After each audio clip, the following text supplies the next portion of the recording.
Kita berdoa. Bapa kami di surga, kami kembali mengucap terima kasih sebab Engkau memberikan kami bukan hanya keselamatan untuk percaya Yesus, tetapi sebagai anak-anak-Mu Engkau mendidik kami dalam firman-Mu yang kekal. Kami telah membaca satu ayat dari Amsal, kiranya Roh-Mu menolong kami untuk memahaminya, bahkan kami dapat juga melakukan, bahkan menyebarluaskan firman-Mu, sehingga nama-Mu dimuliakan melalui kehidupan kami.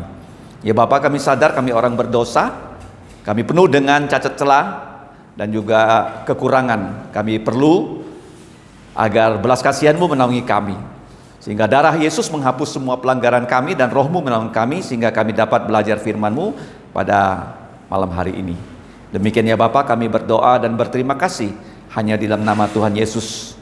Amin. Nah, tolong dilihat ya, kameranya pas nggak ya? Baik yang di sebelah tengah maupun yang di kiri ya, tolong ya. Saya akan singkirkan ini supaya yang di sebelah kanan bisa melihat layar dengan pas ya. Bisa lihat dengan tepat nggak? Bisa ya? Oke. Duduknya boleh dimiringkan ya, karena nanti kita akan bersama-sama melihat layar. Oke. Nah, tadi kita sudah membaca ya, bahkan menghafal ganjaran ya, ganjaran sebenarnya diterjemahkan dari kata konsekuensi, akibat. Nah, dalam hidup ini ada sebab, ada akibat. Kalau kita berbuat A, akibatnya akan seperti apa? Paham kan? Misalnya, kalau kita tidur ya awal, kita bisa bangun pagi nggak? Bisa ya. Kalau kita rajin belajar, kira-kira bisa lulus kemungkinan besar atau kecil? Besar ya. Ini akibat. Jadi akibat ini dalam bahasa Indonesia disebut ganjaran. Kalian tahu nggak? Nama ganjaran itu dari bahasa Jawa. Bahasa Jawa Ganjar. Ada kan nama orang Ganjar kan? Ada nggak? Ada ya? Nah, ada orang bahkan di Jawa Tengah, gubernur Jawa Tengah namanya Ganjar, ya, Ganjar Pranowo. Karena dia orang Jawa. Ganjar, apa artinya ganjar? Kamu berbuat sesuatu akan diberi upah. Paham ya? Nah, ini ganjaran adalah upah. Upah dari dua karakter manusia, yaitu rendah jantung. Nanti kita akan berbicara tentang apa tuh rendah jantung. Kenapa dua karakter ini digabungkan dalam kitab Amsal, bahkan takut akan Tuhan. Nah, antara dua hal ini, rendah jantung dan takut akan Tuhan, itu kalau kita lihat ya di Alkitab ya, sebenarnya takut akan Tuhan lebih banyak disinggung daripada kerendahan jantung. Tetapi orang kalau takut Tuhan pasti rendah jantung, kalau rendah jantung dia juga akan takut akan Tuhan. Oke, sekarang kita lihat ya. Yang pertama, nah, kerendahan jantung itu by humility. Apa itu kerendahan jantung? Siapa di muka bumi ini yang rendah hati atau rendah jantung? Kasih saya contoh. Siapa dia? Siapa? Coba buka dalam kitab Injil Matius pasal 11 ya. Injil Matius pasal 11 ya, silakan dibuka ayat yang ke-28. Ya, Matius 11 ya, ayat 28.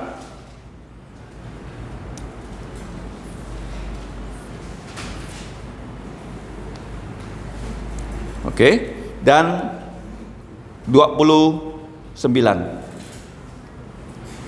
28 kita baca bersama-sama. 1, 2, 3. Marilah kepadaku semua yang letih lesu dan berbeban berat, aku akan memberikan kelegaan atau istirahat kepada kamu. Pikulah kuk yang kupasang dan belajarlah padaku, karena aku lemah lembut dan rendah jantung, dan jiwamu akan mendapatkan ketenangan, sebab kuk yang kupasang itu enak dan bebanku pun ringan. Siapa yang berkata seperti ini? Tuhan Yesus ya. Jadi Tuhan Yesus itu dikatakan dia adalah lemah lembut bahkan rendah jantung. Dan kalau kita belajar dari Tuhan Yesus, kita akan mendapatkan jiwa yang tenang. Jadi di sini disebutkan humility, ya. And the fear of the Lord are riches, ya. Dikatakan di situ riches. Riches itu berarti bukan hanya kekayaan tunggal, tetapi kumpulan dari kekayaan, ya. Kumpulan dari apa? Kekayaan. Terus di situ kemudian bukan hanya kekayaan, tapi kehormatan, bahkan kehidupan. Nah, tadi sudah kita hafalkan, ganjaran kerendahan jantung dan takut akan Tuhan adalah kekayaan, kehormatan, dan kehidupan. Amsal 22 ayat 4. Nah, kita lihat. Ini bahasa aslinya ya, untuk kalian yang belum begitu sering melihat bahasa Ibrani ya. Nah, bahasa Ibrani itu dibaca dari sebelah kanan ke kiri. Dari mana? Ya, kanan ke kiri ya. Nah, bahasa Ibrani itu sebenarnya kamu lihat ya, semua terdiri dari huruf-huruf mati, nggak ada huruf hidup ya. Nah, saya akan sedikit ya memberikan keterangan tentang huruf Ibrani ini. Nah, kalau di sini ada 3 huruf ya, huruf mati. Nah, kalau kamu lihat di sini, nah bunyi dari bahasa Ibrani itu dilihat ya dari bagian bawahnya. Ini ada yang dinamakan pointing ini. Kalau tidak ada ini ya, orang nggak bisa membaca loh. Paham ya? Nggak bisa membaca. Tidak seperti bahasa Indonesia ada A, E, I, O, U di tengah-tengah dari huruf mati. Kalau bahasa Ibrani nggak ada. Contohnya, kalau kita mau bilang katakanlah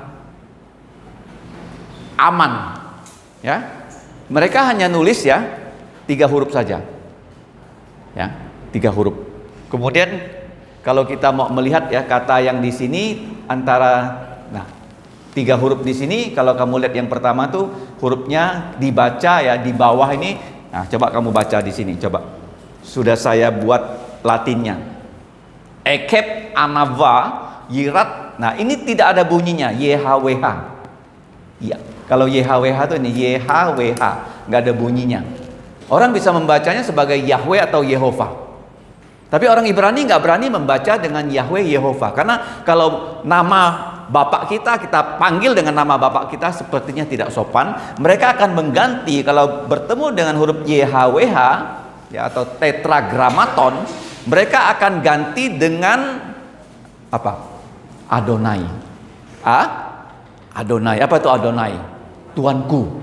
Mereka tidak berani memanggil nama Tuhan dengan sembarangan. Ya, kemudian kamu lihat ya, ini Osher ya, WK Bovot ya, W Hayim. Coba kita baca ya. Nah, bahasa Ibrani itu mirip-mirip dengan bahasa Arab. Ya, bahasa apa? Arab. 1, 2, 3. Ekep Anava Yirat Yahweh atau Adonai Osher WK Bovot W Hayim ya, W Hayim. Ya, kalau wekhaimnya itu pakai ini. Nah, wekhaim. Ya, jadi orang Ibrani itu sangat sehat ya. Kalau ada sedikit mengganjal, dia bilang wekhaim, itu keluar ya. Apa? Nah, kotorannya. Kira-kira begitu ya. Bahasanya sangat menarik ya. Oke, kita baca lagi. 1, 2, 3. Ekep anava yirat Adonai Osher wekabovot Wekhaim. Nah, artinya apa? Kalau kamu lihat di sini ekep itu artinya adalah ganjaran ya. Anafa itu adalah humanity atau rendah jantung. Nah, yirat ini, yirat Yahweh ini kata yang sering muncul di Alkitab. Takut akan Tuhan. Nanti akan saya jelaskan apa tuh maksudnya takut akan Tuhan. Adalah Osher adalah, nah, kamu lihat di sini ya, Osher itu adalah kekayaan. Nah, WK Bovot, kata ya, WK Bovot itu kenapa tadi dikatakan kehormatan? Hormat itu artinya orangnya berbobot. Apa itu orang terhormat?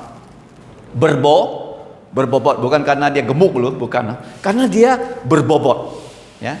Kalau bahasa Jawa itu ada 3B. Bibit, bobot, dan bebet. Bibit apa? Keturunan siapa? Bobot, dia punya nggak otak? Bobot itu artinya apa? Otaknya ada isi. Apa tuh bobot? Hah? Otaknya ada isi. Ya, bobot ya. Orang tuh berbobot. Apa tuh berbobot? Artinya dia berilmu pengetahuan, ya. Bibit dan bobot. Kalau bibit keturunan siapa? Ya. Bobot, walaupun bibit kita bukan kita orang keturunan orang yang terkenal, tapi kalau kita berbobot ya nggak masalah, ya. Jadi ini kan WK bobot, ya. Artinya berat. Artinya apa? Apa artinya bobot? Berat. Berat dengan apa? Bukan berat dengan beban, berat dengan pengetahuan. Semakin kamu banyak belajar, kamu menjadi semakin berbobot. Semakin apa? Ya, berbobot. Nah, kemudian yang terakhir, kaim. Nah, kaim ini artinya hidup. Ya, hidup, ya. Hidup ini bisa nggak manusia menciptakan hidup? Tidak bisa. Siapa yang memberikan kita hidup? Nanti akan kita lihat bersama-samanya. Hidup itu adalah pemberian dari Tuhan. Selanjutnya, ya. Nah, dalam bahasa Ibrani tadi sudah kita baca bersama-sama. Nah, ini bahasa Chinese-nya. Bahasa Chinese juga penting ya untuk kita pelajari, ya. Jing Wei Yehovah, ya, sing, ya. Kemudian kamu lihat Qian Pei. Qian Pei itu artinya rendah jantung. Jing Wei itu artinya hormat. Akan memberikan kita ini fuyu. Fuyu itu artinya kaya. Fuyu, ya. Ya, fuyu, ya. Kemudian ya, cunrong itu kehormatan, ya, hormat. Kemudian yang terakhir itu senming itu kehidupan. Jadi penting sekali, ya, kita belajar. Nah, kalau bahasa Indonesianya, ganjaran kerendahan jantung dan takut akan Tuhan adalah kekayaan, kehormatan, dan kehidupan. Ya, sudah hafal, ya? Bisa hafal nggak? Coba 1, 2, 3. Ganjaran kerendahan jantung dan takut akan Tuhan adalah 3 hal, ya. Kekayaan, kehormatan, dan kehidupan. Apa tuh kehormatan? Berbobot. Ingat, ya. Kehormatan apa? Bagaimana kamu bisa dihormati kalau kamu berbobot, ya. Jangan sampai, ya, kalau kamu belajar dapat, ya, nilainya tidak baik, pasti tidak terhormat, bukan? Nah, oke, selanjutnya. Nah, di dalam Alkitab, kapan manusia mulai merasa takut? Kapan? Waktu manusia jatuh dalam dosa. Kenapa manusia takut? Dalam Kejadian pasal 3:10. Jadi waktu Tuhan mengunjungi Adam, Adam tak berani bertemu dengan Tuhan. Kenapa? Karena dia merasa telanjang. Dia malu. Ya, dia merasa takut, ya, karena dia sudah apa? Berdosa pada Tuhan. Saya tanya sama kamu, siapa yang paling takut polisi? Orang yang melanggar hukum. Contohnya, kalau di depan ada razia, oke? Kamu punya SIM, kamu punya motor lengkap suratnya, berani nggak kamu lewat? Oh iya, pasti berani dong, ya. Tapi kalau kamu helmnya nggak pakai, ya, plat nomornya nggak ada, SIM-nya nggak ada, knalpotnya kamu ubah, berani nggak kamu lewat? Takut. Nah, pasti di sini ada yang kuliah hukum tuh. Ya, kalau orang, ya, di hadapan hukum dia sudah tahu dia bersalah, dia paling takut sama polisi. Sama apa? Polisi, ya. Jadi, nah, kata takut itu terjadi pada saat manusia jatuh dalam dosa. Tapi di Alkitab, ya, kita diingatkan, ya, supaya kita harus takut pada Tuhan. Nanti akan saya jelaskan apa artinya kita takut pada Tuhan. Kita takut akan Tuhan. Kenapa? Kalau kita, ya, di sini banyak aspek. Kalau kita melayani Dia, seperti pada sore hari ini, orang nggak bisa berkata saya takut pada Tuhan, tapi dia tak pernah datang CMC. Bisa nggak dia bilang saya takut sama Tuhan? Nah, mungkin. Kalau dia takut sama Tuhan, pasti, ya, dia mau datang di acara yang Tuhan Yesus hadir. Tuhan Yesus bilang apa? Kalau ada 2-3 orang bertemu dalam nama Yesus, dia ada nggak di sini? Ada nggak? Kamu tahu nggak, pertemuan di petang hari ini lebih penting dari pertemuan yang dihadiri oleh raja, presiden, menteri, gubernur, bupati. Karena mereka semua manusia. Kalau di sini, siapa yang hadir di tengah-tengah kita? Tuhan Yesus. Ya, Tuhan Yesus. Karena dia berjanji loh, kalau ada orang berkumpul dalam namaku, 2 atau 3 orang, aku hadir di sana. Ingat, ya. Jadi Ini semua saya ambil ya dari kitab Perjanjian Lama, Imamat 19:14 dan kitab Ulangan 6:13. Nah, sekarang kita lihat takut. Apa hubungan kata takut dengan kata yang lain yang sangat berarti? Kata takut ada hubungan dengan taat, ada hubungan dengan teladan, ada hubungan dengan tobat. Kenapa begitu? Bagaimana penjelasannya? Takut itu, apa takut tuh? Takut yang positif. Kita nggak mau melanggar hukum. Makanya sebelum kita melakukan sesuatu, kita harus periksa kita sudah memenuhi syarat di hadapan hukum. Contohnya tadi kan, kita tahu ada razia.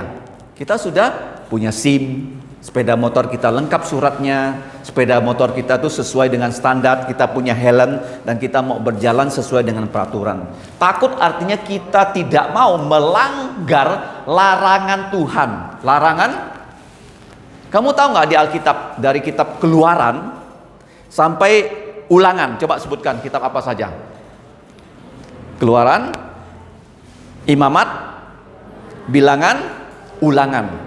Ya, kalau ditambah Kejadian menjadi kitab Musa 5 buah. Tapi dalam Keluaran, Imamat, Bilangan, Ulangan, 4 kitab ini di dalamnya begitu banyak larangan. Berapa larangan yang orang Yahudi berhasil menghitungnya dari kitab Keluaran, Imamat, Bilangan, Ulangan? Ada berapa? 365 buah loh. Kenapa 365 buah larangan? Contohnya larangan apa? Dalam 10 hukum ada 8 larangan. Sebutkan satu di antara 8. Apa? Jangan ada padamu Allah lain di hadapanku. Sudah larangan. Yang kedua, jangan membuat patung. Yang ketiga, jangan menyebut nama Tuhan Allahmu dengan sembarangan. Alamak. Boleh alamak? Nggak ada kan? Yang ada Allah Bapa kan? Nah, kamu nggak sadar loh. Kemudian yang keempat, larangan juga kan? Yang keempat baru perintah. Ingatlah dan kuduskanlah hari Sabat. Yang kelima, perintah. Hormatilah ayahmu dan ibumu. Di dalam 10 hukum ada 8 larangan loh. Ada berapa larangan? Yang perintah positif hanya ada 2. Ingatlah dan kuduskanlah hari Sabat, dan hormatilah ayahmu dan ibumu. 8-nya tuh larangan. Kamu lihat larangan tuh ada 365 buah loh. Kenapa 365? Angka apa tuh? Hah? 1 tahun ada 365 hari, betul. Nah, itu namanya takut. Apa tuh takut? Saya nggak mau melanggar perintah Tuhan. Itu artinya takut dalam bentuk positif. Nah, sekarang apa itu taat? Taat itu kita mau menjalankan semua perintahnya. Ada berapa perintah di hukum Taurat? Dari kitab Keluaran sampai kitab Ulangan. Ternyata mereka hitung ya, satu persatu dihitung ya. Dari kitab Keluaran diperiksa berapa buah, kitab Bilangan berapa buah, ya, Imamat berapa buah, Ulangan berapa buah. Ternyata mereka bisa membuat satu daftar loh. Ada 248 perintah. Contohnya perintah apa yang tadi? Ingatlah dan kuduskanlah hari Sabat. Terus perintah apa lagi? Hormatilah ayahmu dan ibumu. Ya, begitu banyak perintah. Kenapa 248? Kenapa? 248 kalau ditambah 365 berapa buah? Berapa? Tolong jumlahkan. 365 tambah 248 berapa? 613. 1, 2, 3. 365 ditambah 248 sama dengan 613. 613. Kenapa 248? Karena orang Israel beranggapan organ tubuh manusia ada 248 buah. Berapa organ tubuh manusia? Kenapa Tuhan menciptakan 248 organ tubuh manusia? Untuk menjalankan perintah Tuhan. Untuk apa? Untuk apa Tuhan buat mata kamu? Hah? Untuk membaca firman. Untuk apa Tuhan membuat mulut kamu? Untuk memuji Tuhan. Untuk apa Tuhan membuat kaki kamu? Untuk datang ke gereja, untuk pergi bekerja. Ya kan? Ada berapa organ tubuh manusia? 248. Jangan lupa ya, berapa organ tubuh? Untuk apa organ tubuh? Untuk melaksanakan perintah-perintah Tuhan. Telinga untuk apa? Tangan untuk apa? Kaki untuk apa? Paham ya? Nah, jadi yang dilarang ada 365, yang diperintahkan ada 248. Jadi kalau dijumlah berapa tadi? 613 ya. Kalau takut, apa artinya takut? Takut kita melanggar larangan. Kenapa takut? Kalau kita langgar, apa yang terjadi? Rusak. Apa? Misalnya, ya, saya di sini punya ini penggerak, ya, ini slide, ya, tuh, penggerak slide. Ya, penggerak slide ini bagaimana? Tidak boleh saya banting. Tidak boleh apa? Kalau saya banting, pasti apa? Pasti rusak. Agak. Ya. Kalau saya banting, pasti apa? Rusak. Kan disebutkan ya, barang ini nggak boleh kena air. Tapi saya bawa berenang, kira-kira bagaimana? Pasti rusak lah. Kalau takut, kita takut ya. Kenapa dibuat larangan? Tuhan kenapa melarang kita? Kenapa Tuhan melarang kita? Kalau kita langgar, apa yang terjadi? Kita menjadi rusak, menjadi mati. Itu maksudnya ya. Nah, kemudian taat. Tuhan ingin kita taat. Kalau kita taat, apa akibatnya? Tadi kata ganjar, apa tuh ganjar? Upah. Kalau kita taat, apa upahnya? Tadi kan kalau upah dari dua hal, yaitu kerendahan jantung dan takut akan Tuhan, ada 3 upahnya. Apa? Yang pertama, kekayaan. Yang kedua, kehormatan. Yang ketiga, kehidupan. Nah, kita lihat baik-baik ya. Nah, yang ketiga, kamu lihat di sini. Apa ketiga? Yang ketiga harus tiru teladan dari Yesus. Apa teladan Yesus? Kasihnya, sukacitanya, damainya. Yang keempat nih penting loh. Apa itu? Tobat. Kalau kita tidak berhasil takut, tidak berhasil taat, tidak berhasil tiru, kita harus bertobat. Ingat ya, ini kata-kata yang saling berhubungan. Saya lanjutkan. Nah, takut akan Tuhan di sini ditambah dengan apa? Kerendahan jantung. Apa itu artinya kerendahan jantung? Nah, kerendahan jantung itu ada hubungannya dengan kelemah lembutan. Ya, dalam Bilangan pasal 13, ya, Musa dikatakan orang yang paling rendah jantung ya. Kemudian kalau kita melihat ya, kita baca 1, 2, 3. Orang yang rendah jantung akan makan dan kenyang. Orang yang mencari Tuhan akan memuji-muji Dia. Hendaklah jantungmu hidup untuk selamanya. Mazmur 22 ayat 26. Ayat yang ketiga, Ia membimbing orang-orang yang rendah jantung menurut hukum, dan Ia mengajarkan jalannya kepada orang-orang yang rendah jantung. Mazmur 25 ayat 9. Kemudian dikatakan orang yang rendah jantung akan mewarisi negeri. Mazmur 37. Kemudian di sini ayat yang sangat terkenal, Mika 6 ayat 8. Kenapa ayat ini terkenal? Kamu tahu nggak? Di dunia ini perpustakaan mana yang paling besar di muka bumi? Ada di mana? Di zamannya Tuhan Yesus, perpustakaan paling besar di bumi itu ada di Mesir, di kota yang bernama Alexandria. Kalau sekarang di mana perpustakaan terbesar di muka bumi? Ada di mana?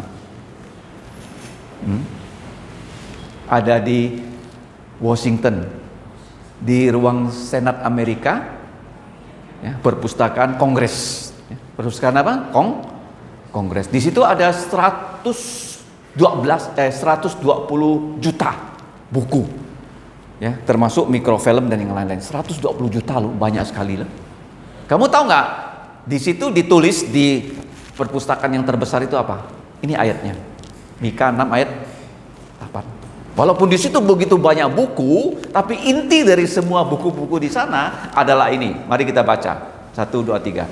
Hai manusia, Telah diberitahukan kepada kamu apa yang baik dan apa yang dituntut Tuhan darimu, selain berlaku adil, mencintai kesetiaan, dan hidup dengan kerendahan jantung di hadapan Allahmu. Nah, inilah tuntutan dari Mika 6 ayat 8. Kemudian kita lihat ya, Tuhan Yesus tadi sudah berkata, yang sudah kita baca dalam Injil Matius 11:29, belajarlah dari Tuhan Yesus karena dia adalah lemah lembut dan rendah jantung.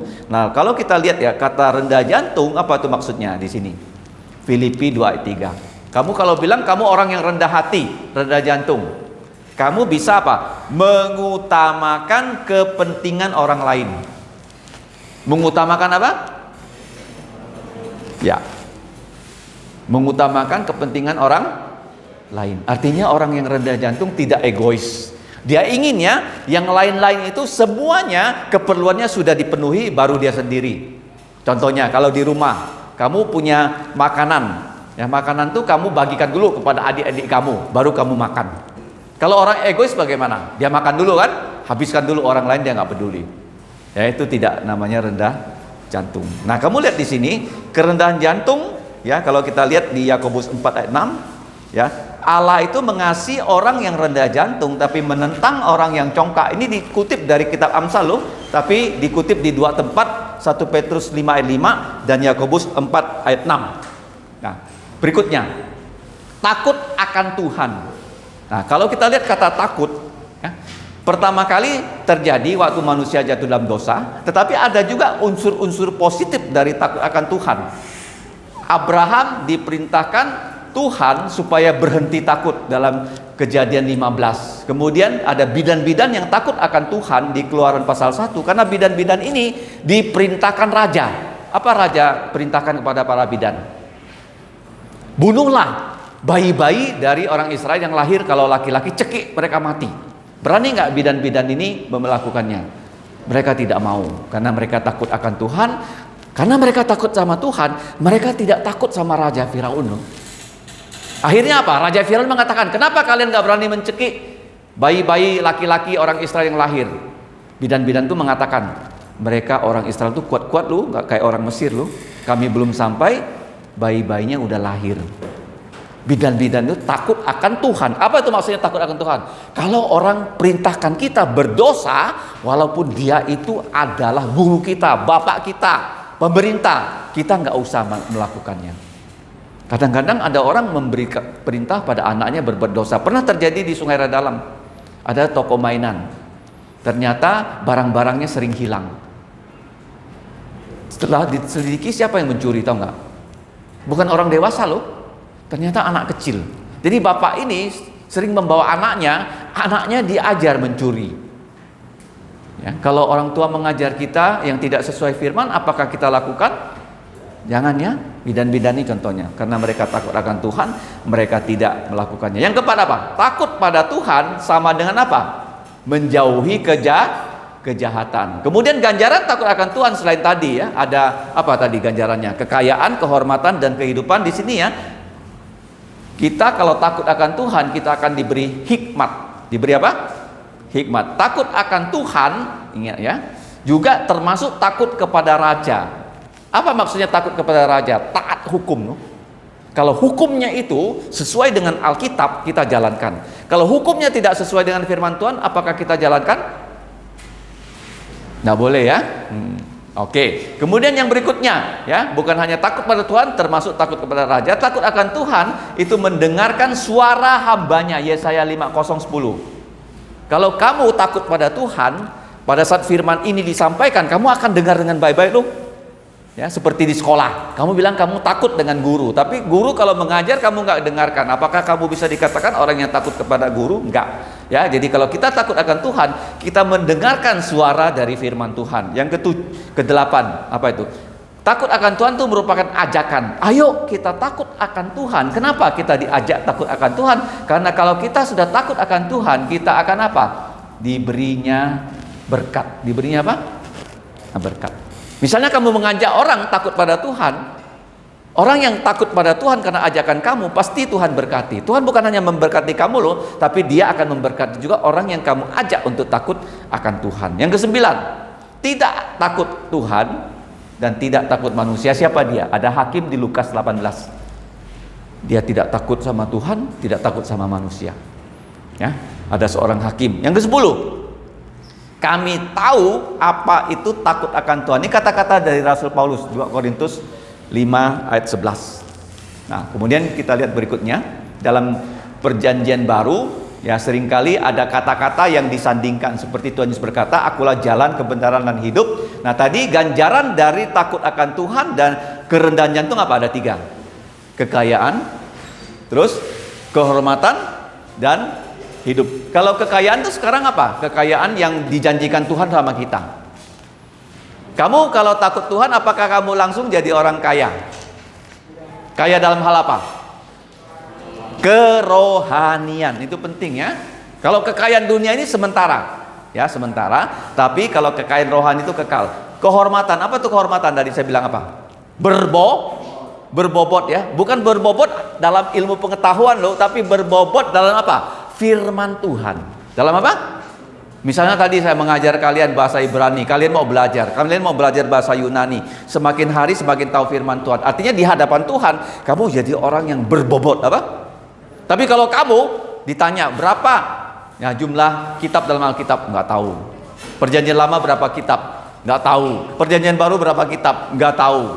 Nah, itu artinya nggak berbobot di hadapan Tuhan. Paham ya? Jadi kamu harus belajar firman Tuhan.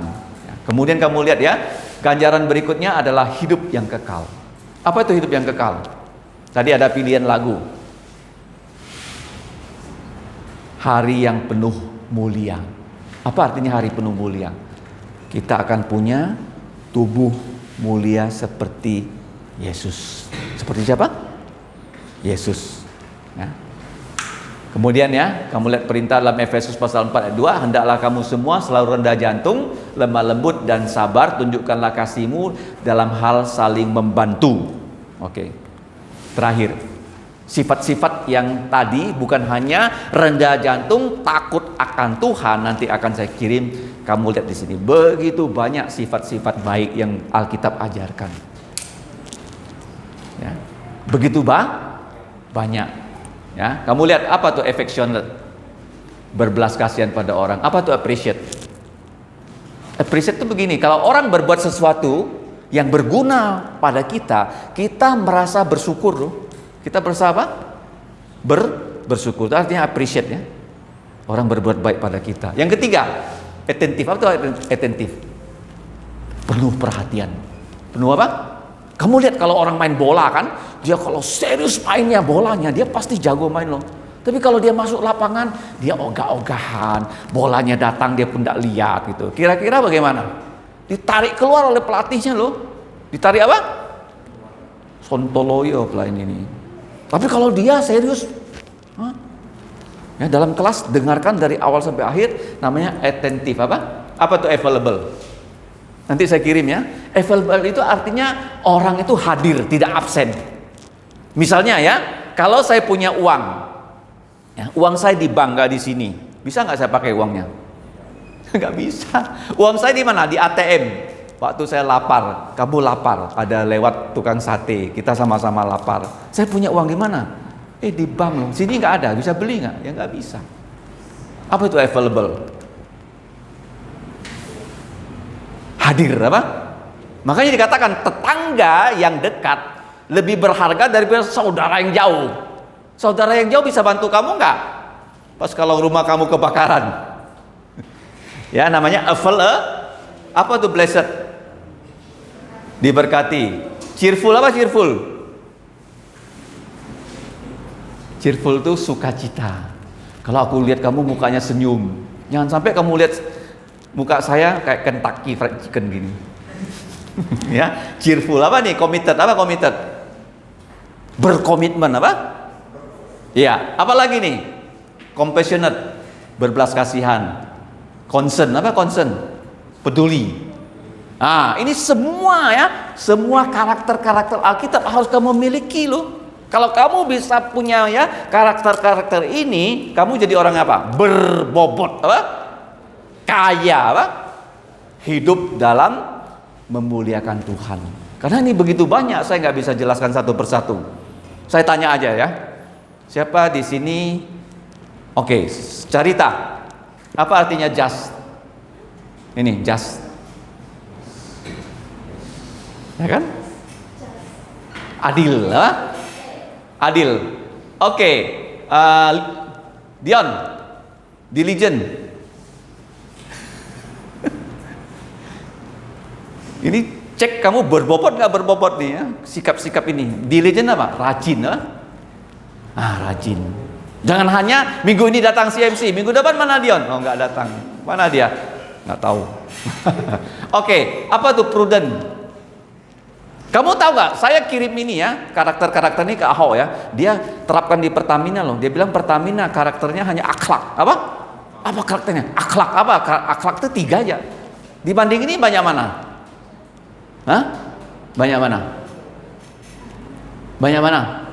Kamu pilih akhlak atau pilih ini?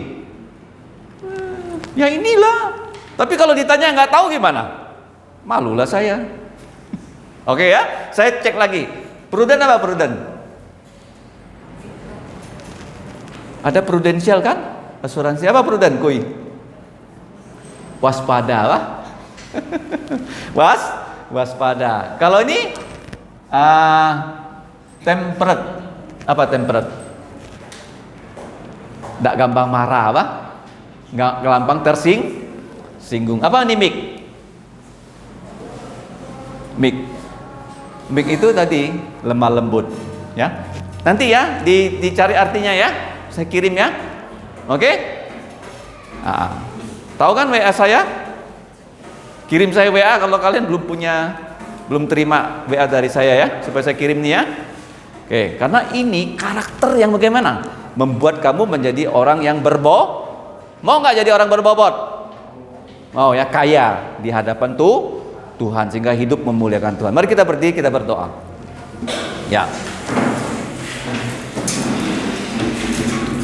Mau akhlak atau mau ini?